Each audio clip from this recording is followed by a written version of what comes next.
Yes, there's a fly in the kitchen again. I just took the garbage out and the back door was open for a couple minutes and I let in a fly. Anyway, happy homebrew weekday. How you guys doing out there? Nice to be here. Got myself a nice beer. This is a Canadian Blonde.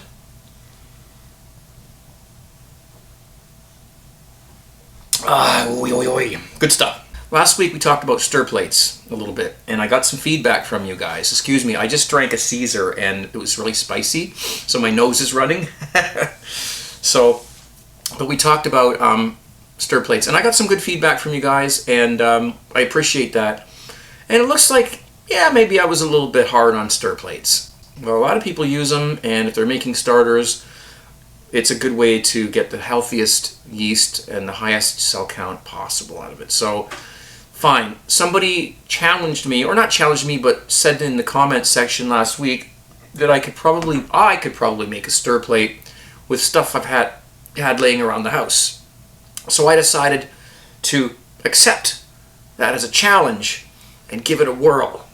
Okay? So, here is what I've got. First of all, everybody uses these to make the stir plates because it's a great little motor. It's easy to control the speed, and they're cheap. And most people have old computers lying around the house that you can rip these out of. Okay, they're 12 volts, and there you go. And they're like $5 or $10 anyways to buy. Yourself a little fan, and you need a little magnet. Now, hard drive magnets, again, are the best thing for this. You can buy strong magnets online. I think they're called, I can't remember what they're called, but you can get them. A lot of people use those little round ones, and you can just glue them on here. But if you don't want to buy anything, if you want to be like me and be cheap and do this with household stuff, then you find an old hard drive that's crashed, and you don't ever throw those out because there's some great magnets inside of those things. We use them on our fridge all the time, as you can see, if you can see that, to hold up stuff like phone books and other things like that. So, but they usually come on these little back plates, and you got to get the magnet off the plate, so you just put it in a vise, and you can get a screwdriver and just chisel it off. It's just only glued on, okay? Or what I did was I hammered it like backwards, so you bend it backwards kind of thing with the hammer and the vise to break the seal and get the magnet. So that's what I did. This one's a little smaller, but it will work. It should work anyways. Then you get your little fan, and usually you don't have to glue them on at all. I mean, they just stick on. But if you don't think it's going to stay on, then you have to hot glue it. But you've got to get it centered. Okay, that's the main thing. You don't want to you don't want it to vibrate, stuff like that. All right. What about a power source? Well, everyone's got household adapters lying around. I mean, if you had an old router, then you probably, if you don't throw anything away like me, you might have a few of these lying around that you can use to power this. Now, the only problem is that you need to be able to control the speed of this, because if it goes around at full speed, it won't work. Too fast, and everything's going to go berserk. So you need a way of controlling the speed. Now, a lot of guys are using what are called potentiometers. Some people call them rheostats, variable resistors, whatever. It's a little knob that controls the voltage that goes through a circuit, like the volume control on a radio. But you can't just rip out a rheostat out of a radio and expect to use it for this, because it won't work. It's too sensitive. It's too high a resistance. You'll be turning it tiny bits, and the thing is going to go full speed. So you got to get ones with low resistance, like 25, 30 ohms or something like that, in order to make this work. All right. Now, there are ways of using the other type, the kind you rip out of radios, but I haven't tested it yet, so I'm not going to say until I test it first. So for now, we'll just go with that. Now, Radio Shack's a great place to go to get parts like this if you have a Radio Shack around. We don't. They closed all the Radio Shacks down last year, and we no longer have a place we can just walk in and buy things like that. I'm sure there's a couple of shops around town here that I could probably get parts like that from, but they're too far across town. I am not going all the way out there to get these things. What I got was this. And this is I had this lying around for years, and you can buy these just about anywhere, Walmart, we're at Radio Shack, wherever. And it's a variable, it's got all different voltages on it, okay? So you got a nice range of voltages there. All right, so if you can get yourself one of these, you've solved your problem. You don't have to worry about a rheostat. This will do the job. A little workaround for me. That's a little workaround that saves you a lot of work, and you don't have to, build a box where you have a knob sticking out. Just use one of them. So let's start building this thing. Let's plug it in. So what I ended up doing, I'll just put that there, just to remind us that it's there. These fans will not work if you hook them up backwards, so you've got to make sure you hook it up the right way, and don't worry about getting a shock. This is extremely low voltage. It's only like 6 volts or something, 9 volts. So hook it up. And I've got my magnet on there as straight as I think it could be, but we'll find out in a minute. Just make sure the wires don't cross. I probably should put some tape on them, but I'm just, doing this for now. And let's power this thing up and see what happens.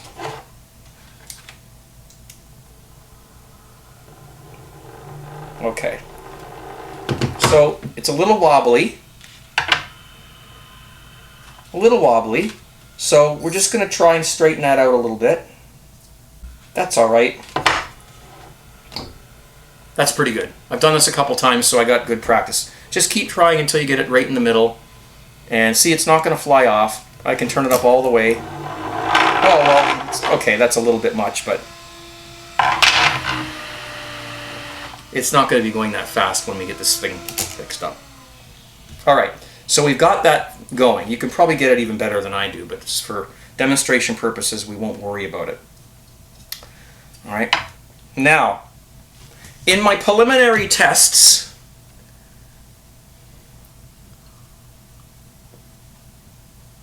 to see if this would even work before I did anything else, got myself a little empty box of Kraft Dinner. And you just put your fan in there like that. Push it all the way down to the end. And conveniently enough, it fits in here just perfectly with just enough room so that it doesn't rub on the side of the box. Myself a little piece of cardboard here just to reinforce things. A jar full of liquid. Water, to be exact. So we'll just sit that on there like that. Right. Now I'm going to turn it on. Nothing's going to happen, of course, because we're missing something here. We're missing a stir bar. All right, but we're just going to see whether it's going to rub. Oh, yeah, a little bit. Yeah, it's vibrating a little bit. Yeah, that's the magnet. Okay, so I'm going to take a little pause here, and I'm going to get this magnet on better, and then we'll carry on. There it is. It's quiet. Now, the only thing, like I said, we're missing is a stir bar, and I don't have a stir bar.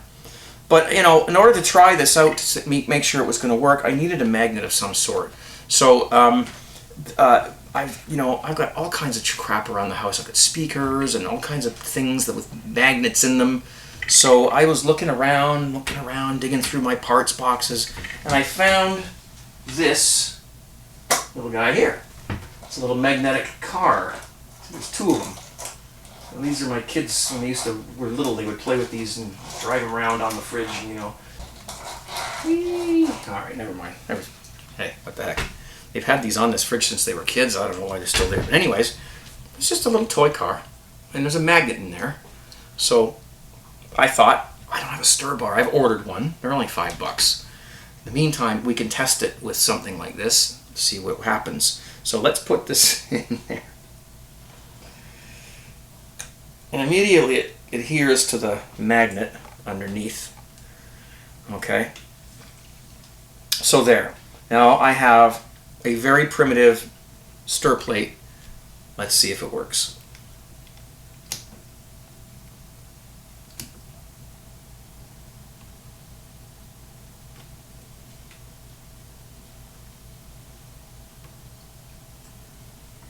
you go. This proves the concept. It proves that the parts that I have will work. I can make a stir plate out of this. I actually left this running for a couple of hours the other day, and it just kept on going. Now after a while, probably the box is going to start to collapse, and it's going to start to rub. So we won't use this as an actual stir plate, but that was my original test. Preliminary testing. So now that we know that it works, what we're going to do is build another box. Now again, I wasn't going to go out and buy anything. No Radio Shacks around the area. In fact, even in the whole country probably, or province anyway. And not a lot of places where you can buy things like this. I suppose I could have went to Home Depot or something like that, but anyway. I'm not going to use this thing all that often, so I'm not really overly concerned about it. So what we've got, put that back on the fridge, is some stuff. Pizza box, cardboard, okay? A little box cutting knife, tape, duct tape. This is a pretty pathetic looking roll of duct tape, but that's what we've got. So here's what we're going to do. Let me just break this down. Oh, and a ruler. Now the ruler has to be a little wider than the fan, if you can see that.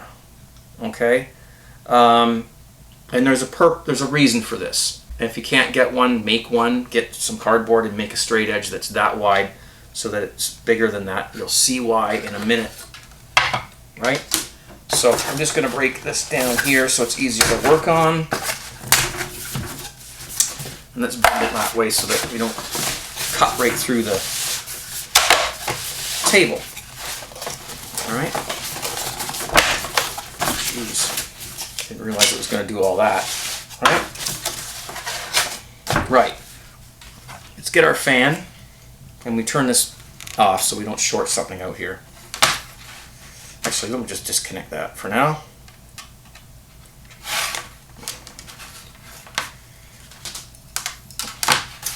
Let's take our fan and we're going to tape it to the box temporarily, just so that it stays put while we do these things.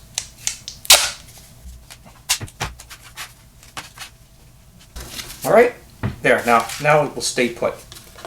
And take our ruler. I'll do it on this side first so you can see.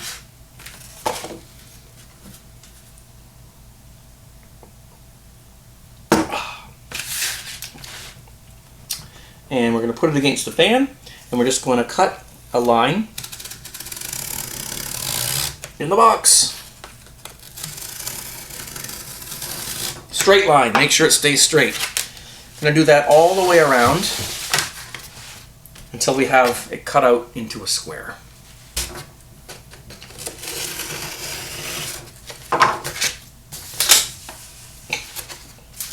Alright, that should now come out. Perfect. Right, we'll keep the box here so that we don't scratch our table,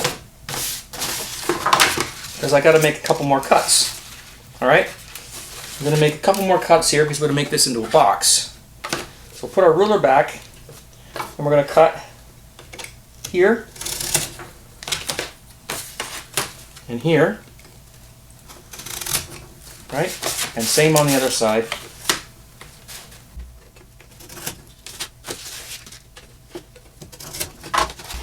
Okay, now we're done cutting, we can get rid of that.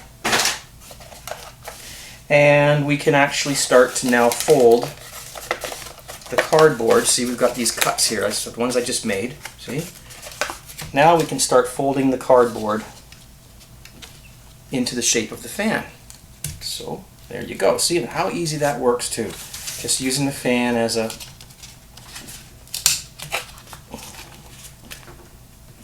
edge.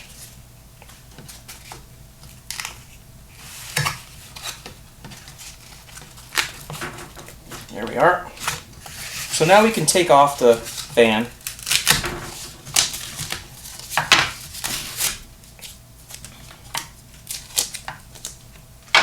and just bend it, so that it stays nice and bent. Okay. Now actually I'm going to put that back there just for a minute while I actually bend the edges here. Just like that.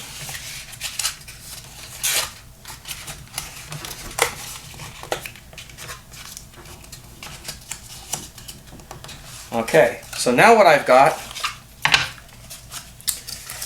is a little box, and all I have to do now is run some tape along that. You just want to make sure that when you tape around, I'm going to tape around the edge, okay? And you just want to make sure that when you do that, that these things are not crooked, that they're absolutely straight. So do it on the table. Uh-oh, uh-oh, uh-oh, uh-oh, duct tape catastrophe. Duct tape catastrophe. Saved. Takes a couple minutes to get straight. Okay. And there we go. Okay. Now, you know, of course, then you do the other side. Push this part in first, and then you bend these over, and you do the other side. And then, I'll get my cardboard, actually, just get this little piece here. What you're going to do, because you see there's some tape sticking up here, you might not have that, but I do. So what you're going to do there is just cut that corner there, and that corner there, and then just fold, whoops, fold the tape into the box. This is actually a good thing, because this is going to, you'll see why. It makes it tight. So when they put the fan in, it's nice and tight. Alright, so there's that. I'm going to do the other side and make sure it's all nice and straight. And we'll come back in a minute when I've got the finished box. Alright, there I have it. A nice, sturdy little box. And the tape is folded over the edges here to make it slightly smaller in there so that the fan will fit snug.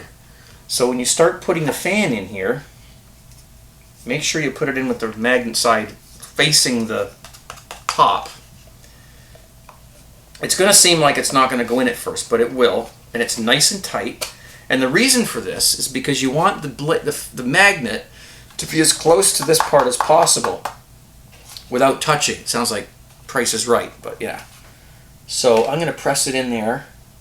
There you go. I think that is good. You see how all around the edges there, it's just pushed in a little bit, but not enough to rub the fan on top there. So there you have it. Okay, I've got my magnet on there. There's a stir plate right there. There it is.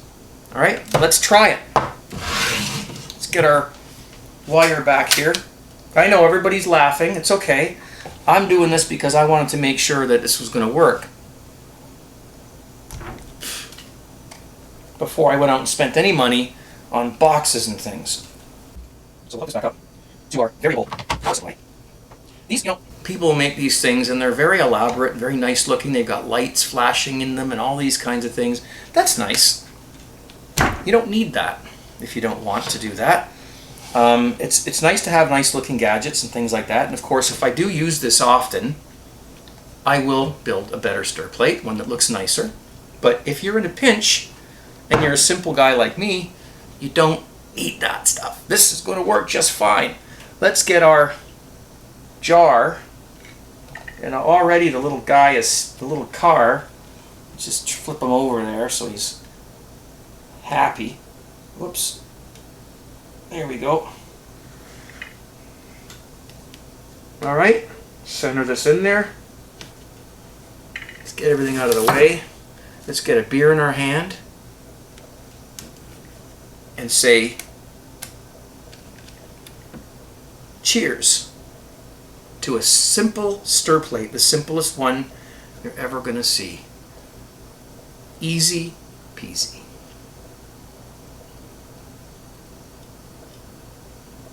$17. Now, of course, I'm not going to use this little toy car. Although I could do it. I could sanitize it and boil it and make it clean and be the first person in the entire world to ever make a stir plate and use a stir plate to make a starter using a child's toy as a stir bar. I can speed this up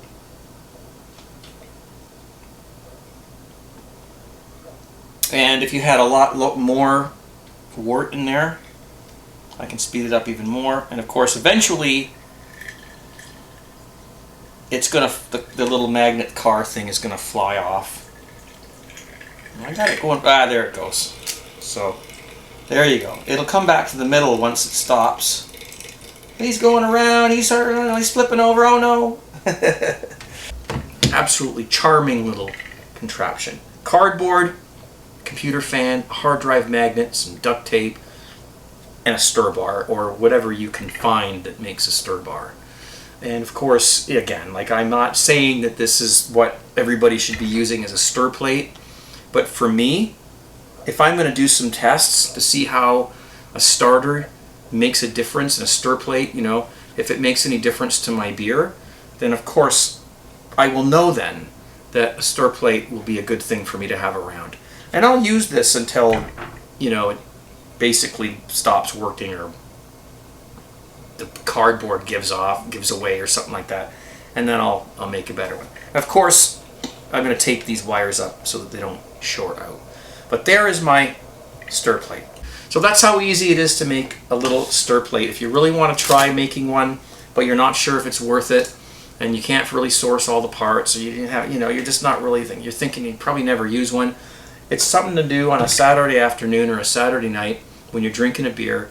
Make yourself a little stir plate, and now you know that if you really need one, they're easy to make, regardless of whether you get a regular plastic box or a, you know, a rheostat and everything else. The rheostat thing I will look into. I think there's a way to use a normal rheostat in these, like one you get out of a radio. But I have to do a little bit of electronics testing before I can verify that. Okay? So that's it. Oh, and by the way, this jar, when you close this, I'm lucky I found this jar. When you close the jar, it doesn't actually close like completely, and that means that I can use this jar to make my starters, because I won't have to worry about the gas escaping. It'll escape just fine, but it will be, you know, shielded from, you know. Normally what they do is they get like people have these fancy flasks and things, and those are expensive. I mean, I did this for free. A lot of people say don't use an airlock. Just put tin foil or saran wrap with an elastic, because you want some oxygen to be able to get into this thing. Of course, as it starts fermenting, CO2 is going to be coming out, so it's a one-way street once that starts happening. So there you go. And I got my pegboards. I haven't got them up yet, but I'll show you what I was talking about last week. See, there we go. So I'm supposed to hang those up tonight, but I don't think I'm going to get time. There's two of them. One for going down the basement stairs to hang like dustpan and you know, put some screwdrivers in there and some household items that we use, maybe a flashlight, you know, stuff like that. Then the other one's going down behind my workbench for, you know, where the green screen is. Thank you so much for watching. Hey guys, thanks for buying the shirts, okay? It helps out a lot. It does. Thumbs up to you. And I'm out. I'll see you very soon. See you on my live broadcasts. vonlive.tv/CraigTube most Friday nights. Sometimes I take breaks, but most Friday nights. Hey, it's a radio station. Want some great tunes, some great laughs, some good Skype calls, and just great songs from the 60s, 70s, and 80s, commercial free, all night long. Alright? That's what that's all about, in case you wondered. But I'm going to get out of here, and I'm going to sit and watch my stir plate for the rest of the night. Drink some more beers. Hey guys, like the sound of my fridge. Weird sounds that thing makes. I don't know. I don't know. That's nothing compared to some of the shit that it does. Anyway, you guys, cheers. 17.